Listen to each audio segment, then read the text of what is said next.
every man being conscious to himself that he thinks, and that which his mind is employed about whilst thinking, being the ideas that are there, is past doubt, that men have in their minds several ideas, such as are those expressed by the words whiteness, hardness, sweetness, thinking, motion, man, elephant, army, drunkenness, and others. It is in the first place then to be inquired how he comes by them. I know it is a received doctrine that men have native ideas and original characters stamped upon their minds in their very first being. This opinion I have at large examined already, and I suppose what I have said in the foregoing book will be much more easily admitted when I have shown whence the understanding may get all the ideas it has, and by what ways and degrees they may come into the mind, for which I shall appeal to everyone's own observation and experience.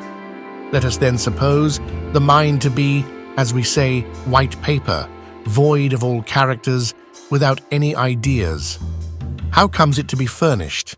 Whence comes it by that vast store, which the busy and boundless fancy of man has painted on it, with an almost endless variety? Whence has it all the materials of reason and knowledge? To this I answer in one word, from experience, in that all our knowledge is founded, and from that it ultimately derives itself. Our observation employed either about externate, sensible objects, or about the internal operations of our minds, perceived and reflected on by ourselves, is that which supplies our understandings with all the materials of thinking. These two are the fountains of knowledge, from whence all the ideas we have, or can naturally have, do spring.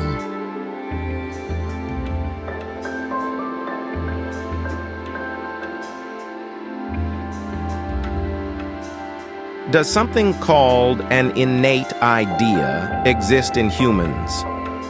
John Locke directly contradicts Descartes' epistemological problems. He points out that humans should have innate ideas from birth. That is, such ideas should exist from infancy, but this is not the case. The idea of a perfect God, the fundamental substance advocated by Descartes, is also not known to everyone. And Locke also discovers differences among peoples in universal ethical principles. Accordingly, he presents an answer that establishes the traditional scientific methodology of through experience as an answer to the question of how our human consciousness gains knowledge. According to his view, the human mind is a blank slate. It asserts that there is no such thing as innate knowledge, and that there are two ways to achieve experience. These two things are sensation and reflection.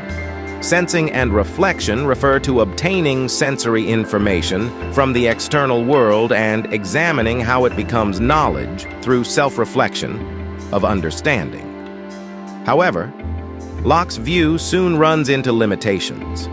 First, human knowledge is not simply a passive reception of sensory information, but is structured by human cognitive ability.